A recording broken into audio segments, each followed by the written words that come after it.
My name is Aaron Stanley. In my day job, I work with Filecoin Foundation. In my evening job, I work as the founder and publisher of Brazil Crypto Report, which is all about providing an English language news resource on the Brazilian crypto ecosystem. And I'm joined by three amazing guests from Brazil and Eustace from Germany, but he knows a lot about Latin American crypto. So I'm going to let everybody quickly introduce themselves. Hello, thank you for having me here, for inviting me. I'm Taina Hayes, I'm the CEO of Inclusiva. We do blockchain for education, and I launched a cryptocurrency in 2017, one of the ICOs in Brazil. So the regulatory space now is catching up, but we still need a lot of education into that, but we'll get deeper into it. So thank you for having me here. Yeah, thank you for having me as well. I'm a last-minute substitute here, so I'm definitely not the expert, but I'm from Casper Labs. To be specific, Casper Labs is a enterprise-focused blockchain protocol, and we're developing, of course, global solutions in the enterprise market for different institutionals, and Fortune 500 companies, etc. Within Casper Labs, I'm mainly responsible for financial markets as well as capital markets and adoption there to basically bring infrastructure for those specific use cases on the blockchain system. And there, of course, as I said, like we have a global focus, but with a strong research, of course, in Latin America as well, which is why we have the panel. Hi everybody, Sam here. Thanks for inviting. It's a pleasure to be here. My name is André Portillo. I head the digital assets division at BTG Pactual. BTG is the largest investment bank in Latin America, and we've been into crypto since 2017. Developed several different fronts in space, and again, it's a pleasure to be discussing Latin America adoption and so on from you. So let's go. Wonderful, thank you for that. So Andre, I'm going to kick it over to you to start off here. So Brazil just passed recently a pretty monumental legislation that basically sets up a crypto regulatory framework. This is important for a number of reasons. I think it provides some legitimacy to the industry in Brazil, and it also kind of provides the legal sort of framework necessary for the industry to really grow. Why don't you give us some more color on just what happened and why this is significant, and maybe how this places Brazil on the international spectrum of crypto regulation, I guess. Okay, so very briefly, actually, this is a bill that was in Congress for some time. Okay, 5 years. Yeah, thank you. And given all the events this year, things like accelerate a little bit. So the Congress passed a bill. Now it's a law. It's a very, broad law. They just don't try to regulate the technology. They try to regulate the intermediaries of the crypto technology, which they don't actually use the word crypto, they use virtual assets. But all in all, it's a very broad regulation. The central bank probably will have to deal with the all the, let's say, the details of the regulation right now. But in our perspective, it was a good step because first, it didn't try to go too deep into the technology. It has its flaws, but every law has its flaws. It's impossible to have everything perfect in law. But I think depending on how the central bank goes into the let's say the details of the regulation, it might be a transformational step for Brazil and maybe for Latin America as well, given the size that Brazil has in space.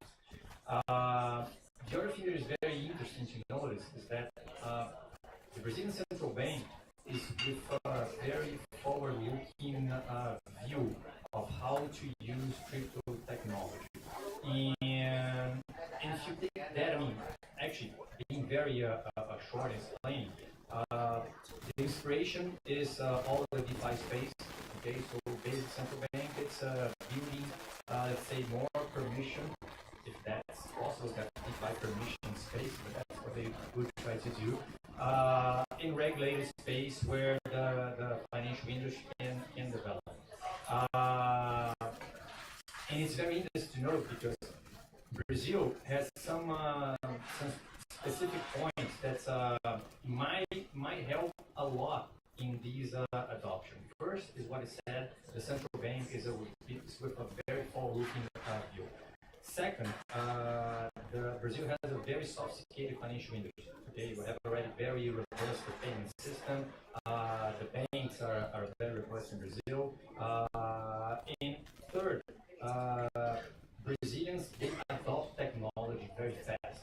Brazilians are probably the fastest to adopt like Facebook, WhatsApp, and you name it, Instagram. So when you put all these ingredients together, we probably come up with a very good picture of what can imagine happening in Brazil. So I would say we are like cautiously optimistic about because it will depend a lot on how the central bank and how heavy will be central banks in this next step in the regulation. But all in all, we are very optimistic. I think Brazil might be, let's say, at least a Latin America hub for crypto and blockchain business. That's okay. Amazing, thank you for that. Tina, I'm going to hand it over to you now. Do you want to comment on the regulation as well as maybe talk a bit more about your work, which is really a lot more focused on financial inclusion and things of that nature, and tell us a bit about your work there and about the opportunities there as well. So absolutely, right now is a good time, is a good step from the government, but it's still a broad legislation. We need specifics on NFTs and secondary market and how to get a license and many other things, but it's a good step. As an entrepreneur, being on a limbo is not a good place to be. I was the first one in 2017 to raise my hand and like, I want to be regulated here. I want to separate like who wants to do good and I want to step in on the market with some background and a good framework for me to work in peace that I can do things on microcredit, on education, like me. Like personally, I have this goal for adoption. Like I do see we need a lot of education, both in the regulatory side, like more people to get educated and to access, let's say, the sandbox. Like the Brazilian Central Bank has a sandbox initiative. The CVM has an initiative on sandbox regulatory spaces that we can work and try innovation. This is good not only for Brazil, but to push other countries in Latin America too, so that entrepreneurs can feel safe to innovate. So that is good. Perfect. And then Eustace, we'll hand it over to you, and I'd love to get your thoughts as an outsider, but with a focus on the region. What are you seeing in Brazil and in Latin America more generally that's exciting, kind of from the Casper Labs angle? Yeah, so to get also a bit back on regulation here, I think we own the space, we hate the word regulation because for us it's like in the first instance we think about hindrance, we think about the state hindering us to adopt this technology, but we at Casper we see it differently because for us regulation is important to basically get institutionals to really utilize technology because with regulation you create security. And here we have to strongly diverse between blockchain regulation and cryptocurrency regulation. Because if you regulate cryptocurrencies, for example, what we see in El Salvador, that became legal tender in a way, it helps the retail people, it helps the ordinary person to have a tender that is basically a bit more inflation resistant than with the local tender. But this, of course, is not really the way to bring institutionals towards crypto and blockchain adoption. Because for institutionals, it's important, for example, in the regulated DeFi environment, how we achieve that is like a different story, but in a regulated DeFi environment, suddenly institutional investors and capital markets are able to really go into the spaces. And I think this is why it's very important to have a regulated environment for blockchain specifically, or also DeFi specifically, to bring those large players towards those adoptions of those new potential possibilities here. Wonderful. Andre, so BTG Pactual was really one of the first large banks, probably in the world, to really really invest significant resources into building out a digital assets division. You've experimented quite a bit with some tokenized securities and other tokenized products.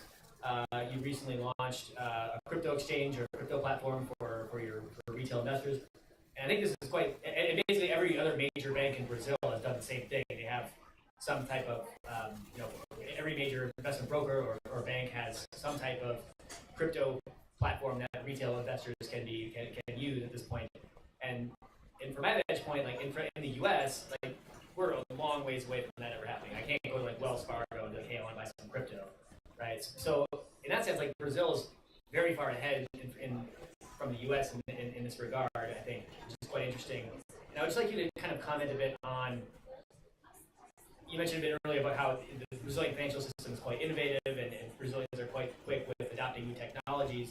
But maybe talk a bit about how just kind of the large traditional financial players in Brazil have really been pushing adoption on this front.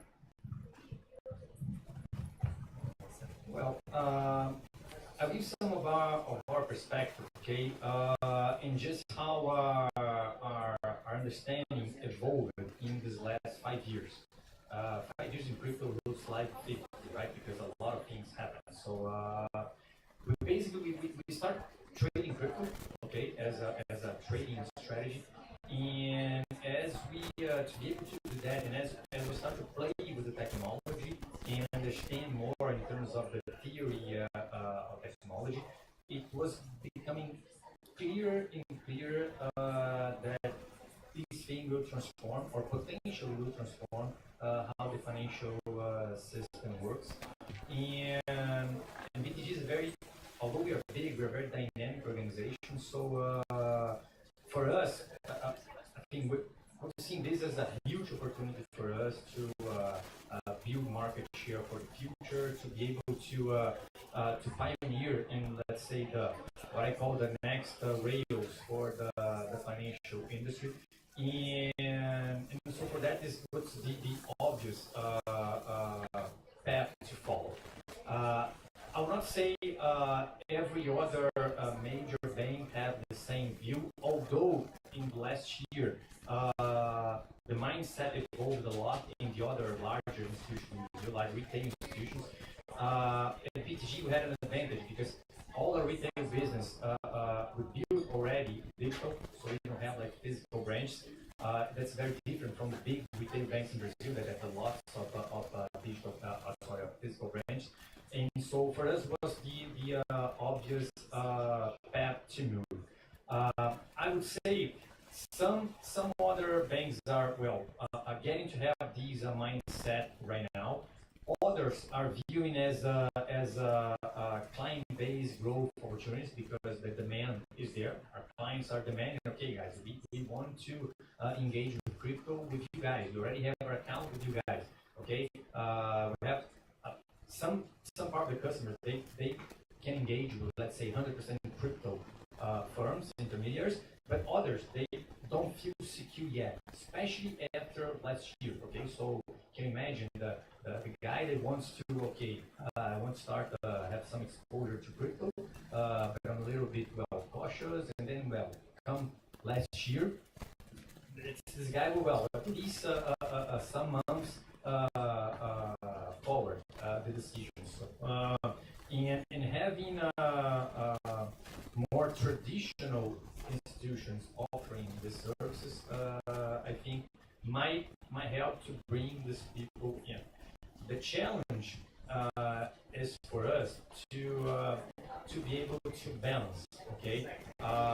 Let's say the more traditional and already regulated business with the new technology, and how can we bring the let's say the gains that we can have with technology to our current rails and at the end to the end customer. And it's funny because you mentioned the tokenization that we did. We did a security token in 2019, okay?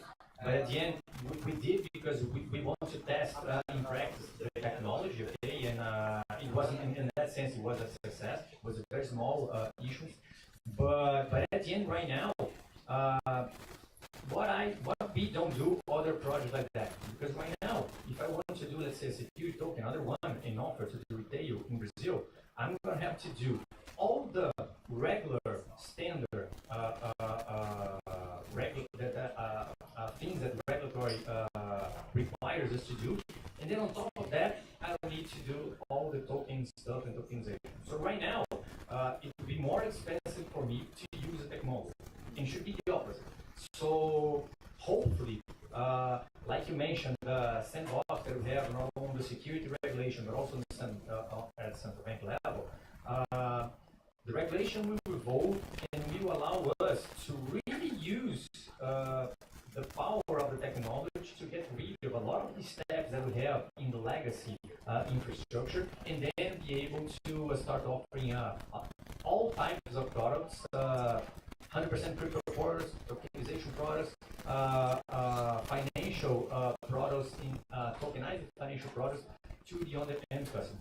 These will be I would say, the first step that will the end customer will benefit from the technology. Then the innovation will continue, then other things will be invented that we cannot imagine right now. Okay, but the first step is this. When we can be able to really use the power of technology and bring this to the end customer. For us, this is our vision, okay? It's much more when than if for us. It will happen, okay? It will take, 3 years, 5 years, 1 year. It's not clear because the regulation will grow, the demand is there. So that's our vision.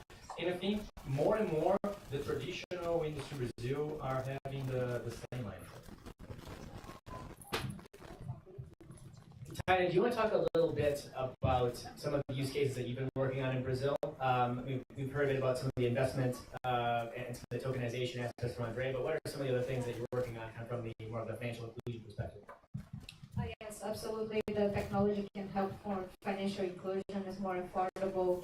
We can get products in the financial place that can be seen and used and accessed by people in the rural areas. Like is broad the aspects that we can really use the technology to move forward, to do a regenerative finance, to rethink of the economy, rethinking things that we do. And the investment layers, like we can provide information on impact investment, and the environmental information can be good for carbon credit assets, biodiversity assets, so we can gain a lot of things by putting information, putting AI as the service of that too. And I do see the government right now, we are building frameworks in a collaboration with the government to do digital certificates as well for education. Like we can get those digital certificates in correlation with the assistant projects like Bolsa Familia and a couple of projects that the government do to handle money, but they can handle the money in a more efficient way and in a more precise way. We can calculate in a broad aspect the vulnerabilities that there is a lot of people after the pandemics that don't have something to eat. So the money should go to the people that are really vulnerable right now, but in a path that they can learn skills and abilities for them to have a job, and we can use the technology to amplify the aspects, accelerate education, and accelerate adoption of Web3 projects. Like a lot of things that are going to the space that are very innovative in Brazil. As I mentioned, the carbon credits and biodiversity, the spectrum of the things that we can use for the good of the technology are really good. And I'm very optimistic about Brazil being the center of the discussions for climate change and the Amazon rainforest. So much things that we can do on commodities as well that can be good for raising up the level of what we have in the world right now. Wonderful. And then Houston, I'm going to kick over to you here as well. Maybe talk to us a bit more about just whether it's Brazil or just Latin America more generally. Like what aspects are you particularly excited about, or where do you see some of the opportunity from the Casper perspective? I mean, you mentioned the El Salvador initiative earlier, which I think maybe it's still early to make a definitive call on that, but it doesn't seem like it's quite worked out as well as they had hoped it would. But it's a good experiment, right? You have to test and you have to iterate and you have to see what works and you have to, and that was an interesting, sort of first step. But from the Casper perspective, where do you see Casper kind of fitting in the Latin American crypto context? So we are mainly focused on Latin America, not Brazil in particular. But what we're currently building a system is we tokenize cash flows for SME lending.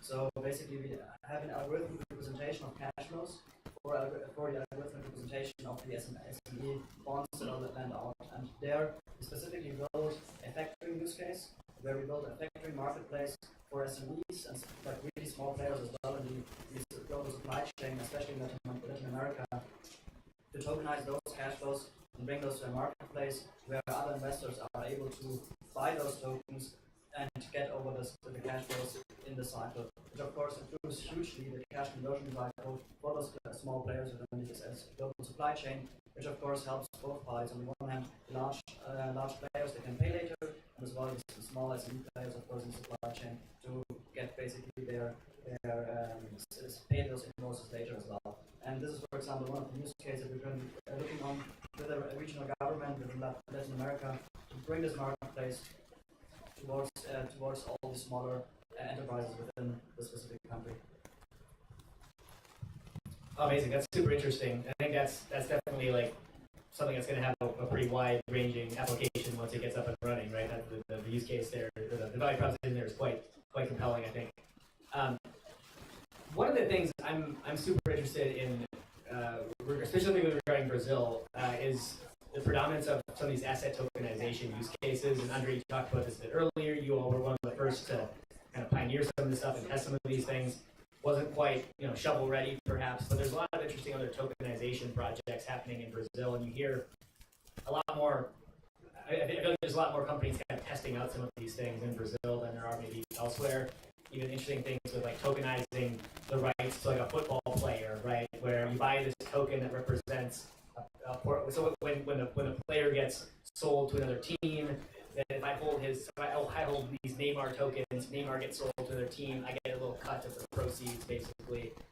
Really interesting kind of use cases like that, and also these fan tokens that football clubs are issuing, which in my opinion are not really useful, but they're interesting, I guess. Just another way of speculating on sports, I suppose, which people like doing. But Andre or Tyler, either you want to comment a bit on some of these tokenization use cases, and which of these you find most exciting? Maybe I'll kick over to you, Andre, first, and if Tyler, you want to weigh in, feel free. Well, like you mentioned, and I will give you, let's say, a more, rough view on that, because all of these different tokens that we see in Brazil, again, you mentioned some of them, but we have some really interesting experiments in commodities as well, carbon credits as well. But all come to the end point that, well, everything that should look like a security, you cannot tokenize it yet.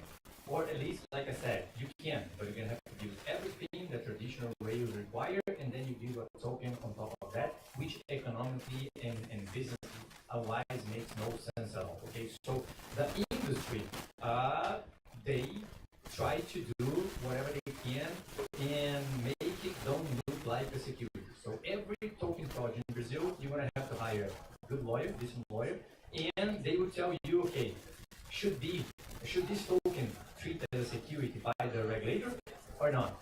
And there's a lot of gray zones in that view, right? So, but I think again, you mentioned all of these, let's say, these pilot projects are already scratching the surface of the possibilities that we can see with technology. You mentioned the 10 tokens, and I tend to agree with you. Right now, they don't offer that much of value.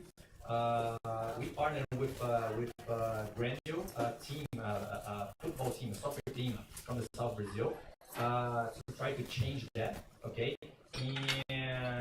and basically, well, it's a token that will look like I would say like reward points 3.0, okay, that you can leverage way more than you have in traditional systems and really offer to your fan and your community to add some value to the space. But again, I think like what Taina is doing, there's some very interesting product at the development bank as well. They're quite interesting. But I think we will really kick in the innovation and the adoption and the growth when we can have the possibility of issue securities under the blockchain technology. Because right now it's a big gray area, and if you are a regulated company, well, there are probably some lines that you don't want to cross given the regulatory side. It's not as rough as it is in the US, I would say. Well, the SEC sees securities everywhere, right? But so it's still something that you have to manage. Yes, it's a good time for stable coins too, and reserve-based currencies. So we are building a particular currency right now for a stable coin for education to create incentives for you to, instead of play to earn, learn to earn.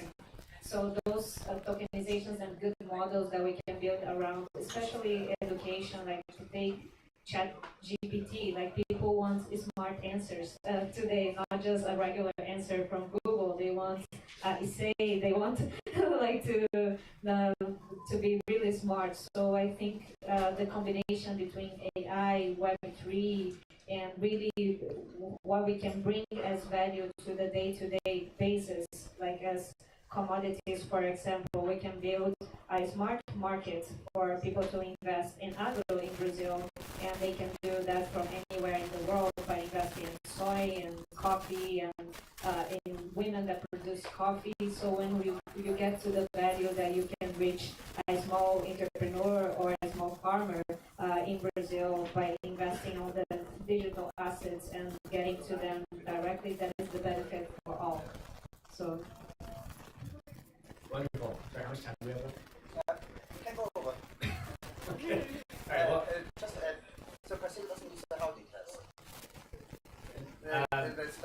So- Like the Security Exchange Commission. so maybe let's dive into it. So the CVM, which is Brazil's securities regulator, they've been they just received a new incoming president a few months ago, maybe half a year ago, and he's taken a very kind of forward-looking approach to crypto. And he's pro-innovation. He sort of sees that this is the future.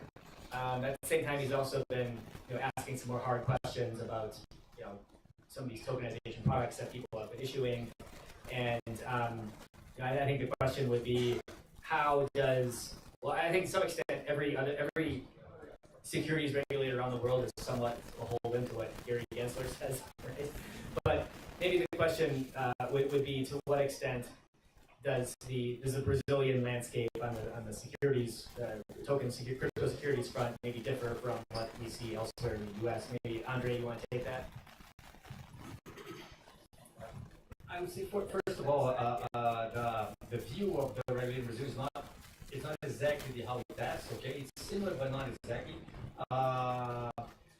At the end, we have a very good situation in Brazil that first, not only the main financial regulators in Brazil, it's the CVM, which is Security Regulation, the Brazilian SEC, and the Central Bank. Okay? And both regulators, they have a very good technical team that understands the technology. Okay? And this is the first step for you to come up with sound regulation, something that will not hide the whole market, right? In terms of the security, one thing that, in my point of view, people need to understand is that, okay, you might like it or you might not like it, but there is a regulation in place, okay? So if you issue something that, it is a security, it doesn't matter if you issue in a token format, in a crypto format, or in another format. It is security, you gotta be regulated. So there's no way to go against that. So what we have to work on is not to fight the regulator in that sense, because the regulation is in place. The regulation was probably a law that was passed, it was voted, and there was a reason for the regulation when people came up with the regulation. What we need to do right now is to partner with regulations and to help them understand all the possibilities of the technology and then come up with a new regulation. First comes the technology, then comes the regulation. You can't be the opposite way around. Okay? I like to say, well, first you have the cowboys, then you have the chariot. Okay? You cannot have the other way around. Okay? And in that sense, again, I think Brazil is in a very good position because the people in charge understand the regulation, and both the central bank and the CPM, they have a forward-looking view of the benefits that the technology can bring to the Brazilian market. In Brazil, if you take Latin America, it's big enough to maybe help to push a little bit the agenda in that space. And they are very open too. You can forward an email to them asking, can I do this? And you can be proactive with CVM, and they help usually there too. They issue a document, a public document on a framework that you can follow to understand if you are issuing a security or not, if you apply for these laws, but they are trying to protect the investors and the people that want to get into this market too. So, but they are very, if you are proactive and if you are doing good, you have a space on the regulatory space. That's good. So, and then just to wrap up here, gonna ask, you have a question? Yeah, on the taxing side, how is Brazil treating crypto? Can you take the questions Okay. in the break because the Okay. right else wait over the outside. Okay, so, all right, okay, super quick roundup, like lightning round questions here. So, which, say if we had this panel again this time next year, like, what do you predict would be the prevailing use case in 2023 in Latin America? Which use case will we get the most uptake? Is it stable coins? Is it asset tokenization? Is it ban tokens? Is it speculation? What is it? I hope the biodiversity credits and stable coins and reserves currencies, they take off in Brazil. I'd say probably stablecoins and SEC lending, hopefully. Yeah, it's really, I think will be a little bit of each one that you mentioned.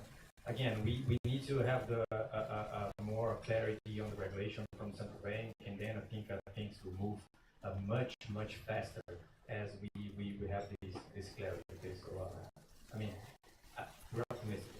So. Wonderful, wonderful. Well, thank you so much, Taina, Eustace, and Andre for this chat, and encourage everybody to learn more about crypto in Latin America. There's a lot happening that doesn't really get communicated much to the outside world, but we're trying to change that here. So, thanks everybody for your presence and for listening. Thank you, everyone. Cool. Thank you. Thanks for having us.